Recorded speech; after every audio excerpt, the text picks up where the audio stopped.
Hello students, आज इस video के अंदर हम BSc second semester first year के लिए स्फीयर से एक और प्रश्न को सॉल्व करने वाले हैं। और ये प्रश्न अब होने वाले एग्जाम के लिए बहुत ज़्यादा इम्पोर्टेंट है, इसलिए आप इसको एंड तक बिना स्किप किए देखिए। उम्मीद करता हूँ कि पिछले प्रश्नों को भी आपने देखा होगा और समझा होगा। इस प्रश्न को भी समझने के लिए आपको ये वीडियो बिना स्किप किए एंड तक देखना है। अगर वीडियो पसंद आए, कुछ सीखने को मिले तो चैनल को जरूर सब्सक्राइब करें, लाइक करें। तो चलिए शुरू करते हैं अपना ये वीडियो। मैं हूं डॉक्टर सूरज भटनागर और आप देख रहे हैं मेरा यूट्यूब चैनल सूर्य बीएससी क्लासेस। आप सभी का मेरे इस चैनल पर स्वागत है। देखिए स्टूडेंट्स, आज इस वीडियो के अंदर हमने जो स्फीयर का एक क्वेश्चन लिया है वो कुछ इस तरीके से है कि एक वृत्त है, उसका केंद्र और त्रिज्या हमें फाइंड आउट करनी है और उसके लिए हमको ये एक इक्वेशन दे रखी है। इस इक्वेशन में हमको साफ नजर आ रहा है, जो पहली इक्वेशन है वो एक गोले की समीकरण है, ये वाली इक्वेशन एक गोले की समीकरण है और दूसरी एक समतल की समीकरण है। तो परिभाषा से हमको पहले से ही मालूम है कि गोले और समतल का जो प्रतिच्छेद होता है वही वृत्त कहलाता है।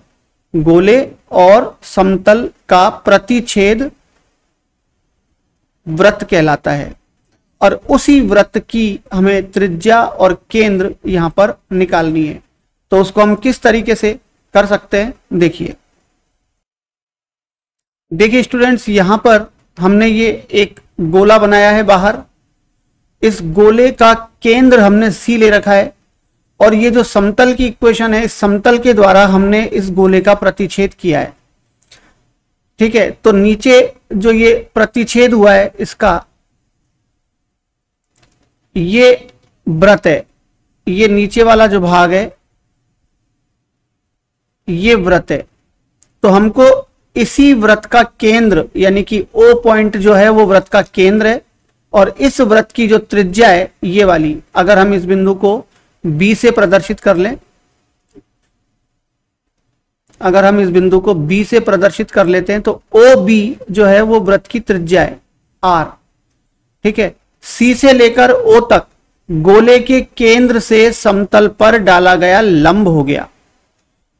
ठीक है, और यहां पर ये गोले की त्रिज्या है, जो गोला हमको दिया हुआ है उसकी त्रिज्या है CB और हमें निकालनी है वृत्त की त्रिज्या, तो वो है OB। ठीक है, तो हम यहां करते हैं कि वृत्त की त्रिज्या को अभी हम प्रदर्शित नहीं करते किसी से भी, और जो गोले की त्रिज्या दे रखी है उसको हम R मान लेते हैं यहां पर। तो गोले की त्रिज्या R हो गई, गोले के केंद्र से समतल पर डाला गया लंब की लंबाई P हो गई। तो हम यहां से समकोण त्रिभुज की सहायता से ये जो OB है इसको हम निकाल सकते हैं। समकोण त्रिभुज के अंदर अगर हम इसको आधार माने तो आधार बराबर होता है कर्ण का स्क्वायर माइनस P का स्क्वायर। तो यहां पर ये एक फॉर्मूला बन जाता है वृत्त की त्रिज्या का। तो वृत्त की त्रिज्या का जो फॉर्मूला बनेगा यहां पर वो क्या हो जाएगा, अंडर रूट कर्ण स्क्वायर यानी कि R स्क्वायर माइनस लंब स्क्वायर यानी कि P स्क्वायर। तो ये OB निकल जाएगा यहां से, ये वृत्त की त्रिज्या हो गई जो हमें फाइंड आउट करनी है और इसी फॉर्मूले से करनी है। तो अब डियर स्टूडेंट्स, यहां पर इसकी वैल्यू निकालने के लिए हमको क्या चाहिए, R का मान चाहिए। R क्या है, गोले की त्रिज्या है, जो गोला हमको प्रश्न में दे रखा है उसकी त्रिज्या है, और P गोले के केंद्र से समतल पर डाला गया लंब है। तो इन दोनों के मान अब हम यहां पर निकालेंगे। तो देखिए, सबसे पहले तो हमको गोले के केंद्र और गोले की त्रिज्या पता करनी पड़ेगी क्या क्या है। तो गोले का जो केंद्र है उसकी तुलना करेंगे हम गोले के मानक समीकरण से। देखिए, गोले का जो मानक समीकरण है उससे इसकी तुलना करेंगे। तो गोले का जो मानक समीकरण होगा वो होगा x square plus y square plus z square plus 2ux plus 2vy plus 2wz plus d equal to 0। तो हमको जो गोला दे रखा है उसकी तुलना अगर हम इससे करते हैं तो uv, w और d की वैल्यू निकालेंगे। तो देखिए यहां पर x का गुणांक 2u होता है। ठीक है, यहां पर जो ये x का गुणांक है वो 2u है, y का गुणांक 2b है और z का गुणांक 2w है और कांस्टेंट टर्म है जो वो d है। अब यही टर्म हमको हमारे प्रश्न में देखनी है। तो देखिए x की टर्म इसमें नहीं है, इसका मतलब u की वैल्यू 0 हो गई, y का गुणांक यहाँ पर -2 है, z का गुणांक यहाँ पर -4 है और इस 20 को इधर ले आएंगे तो d की वैल्यू -20 है। तो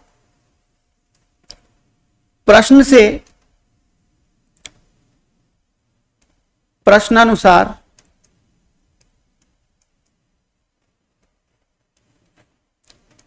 दिए गए गोले की तुलना करने पर, तो हम इसकी तुलना करेंगे।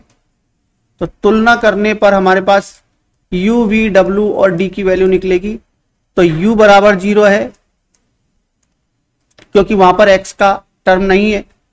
अब यहां पर y का गुणांक 2v है और वहां पर y का गुणांक -4 है।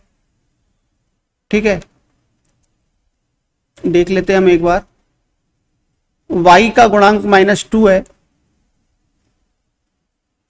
तो y का गुणांक -2 ले लेते हैं।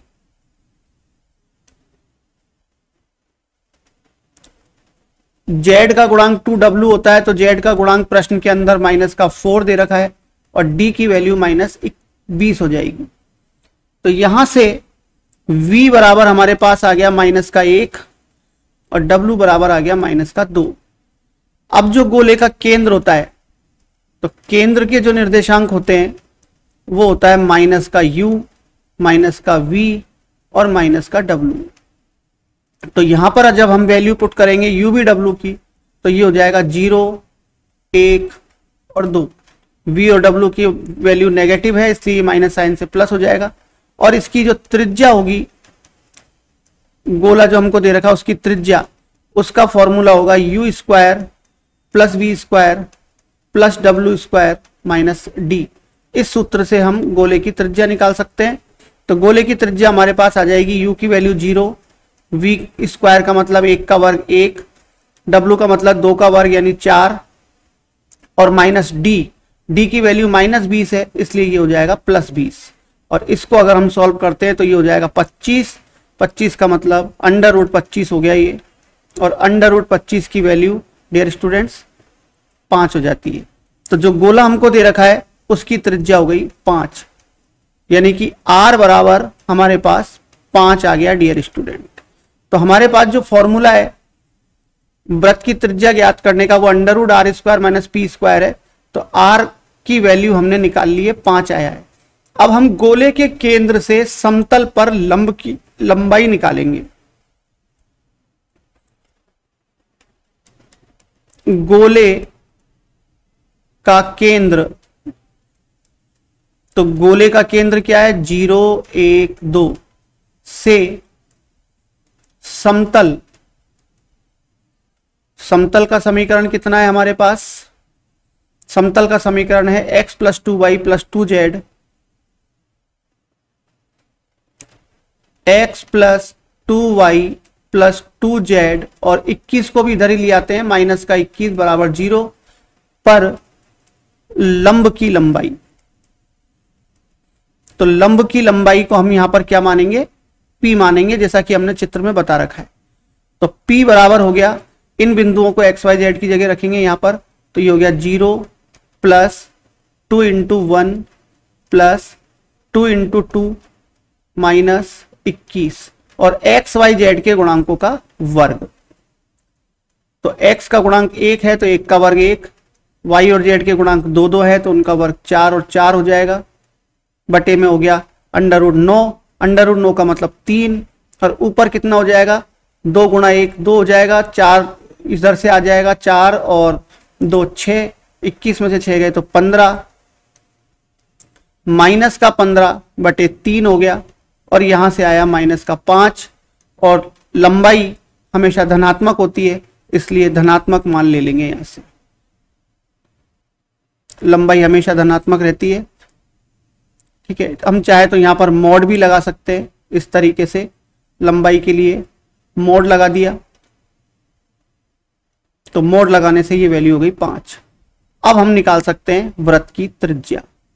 तो वृत्त की जो त्रिज्या है उसको अब हम यहां पर निकाल रहे हैं, जो हमें फाइंड आउट करनी है। Under root r square minus p square, इसके अंदर आर और पी दोनों की वैल्यू रख देंगे। दोनों की वैल्यू 5 5 है, तो ये हो गया अंडर रूट 5 का वर्ग माइनस 5 का वर्ग, यानी 25 माइनस 25 बराबर 0। तो गोले की जो त्रिज्या आई है वो 0 आई है। अब हमको निकालना है गोले का केंद्र। अब गोले का केंद्र निकालने के लिए हम क्या करेंगे डियर स्टूडेंट्स, यहां पर जो ये ओ बिंदु है, ये ओ बिंदु, यही बिंदु वृत्त का केंद्र निकालना है। तो ये जो ओ बिंदु है यही वो बिंदु है जो वृत्त का केंद्र है। तो अब इसको निकालने के लिए हम क्या करेंगे कि सी से लेकर ओ तक की जो रेखा है वो इस समतल के ऊपर लंब है। सीपी रेखा इस समतल के ऊपर लंबवत है, तो एक लंब रेखा का समीकरण निकालेंगे, यानी इस समतल पर लंब रेखा का समीकरण जो बिंदु सी से गुजरता हो, गोले के केंद्र से गुजरता हो। देखिए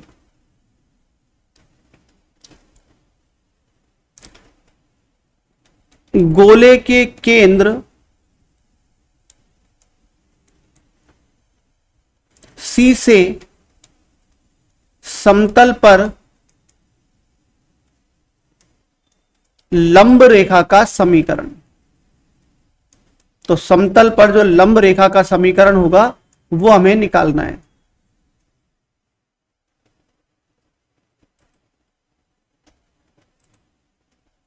और वो जो लंब रेखा का समीकरण आएगा वो हमें निकालना है किस रूप में, सममित रूप में। x minus x one upon a बराबर y minus y one upon b बराबर z minus z one upon c, इस रूप में हमें निकालना है। तो यहां पर x1 y1 z1 क्या रहेंगे, गोले के केंद्र के निर्देशांक। तो x1 y1 z1 हो गए।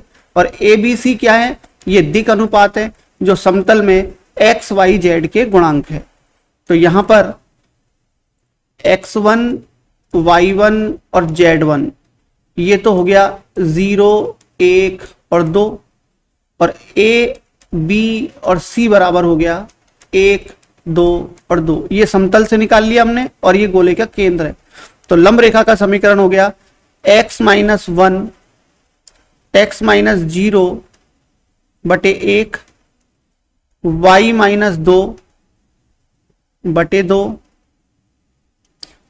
गोले का जो केंद्र है वो 0 1 1 2 है, तो ये आएगा यहां पर 1 y माइनस 1 अपॉन 2 और z माइनस 2 अपॉन 2।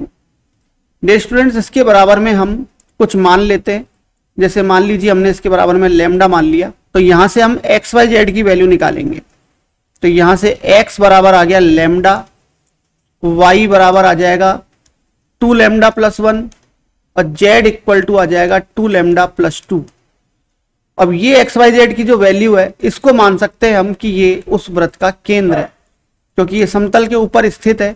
अब ये बिंदु समतल के ऊपर स्थित करा देते हैं तो हम गोले का केंद्र यहां से निकाल सकते हैं। एक्स वाई और जेड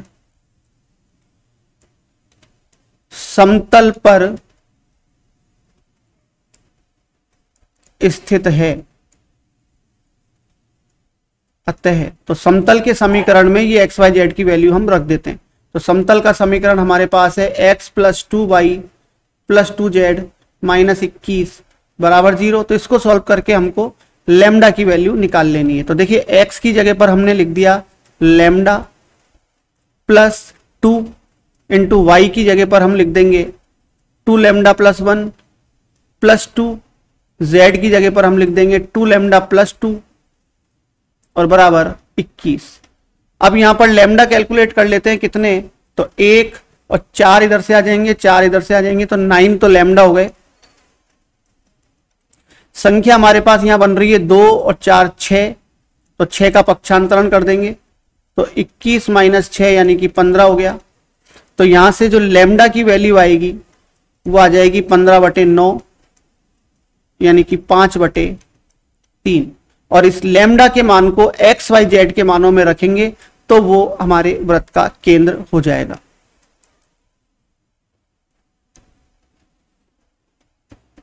लैम्डा के मान रखने पर लैम्डा के मान रखने पर वृत्त का केंद्र,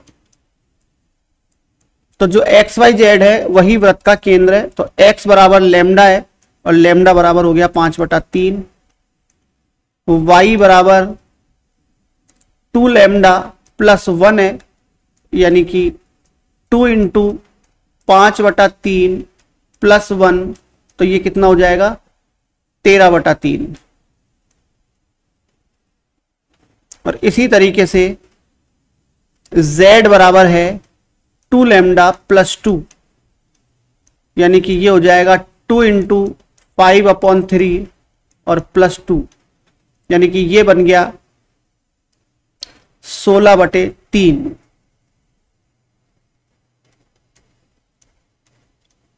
तो अतः वृत्त का केंद्र,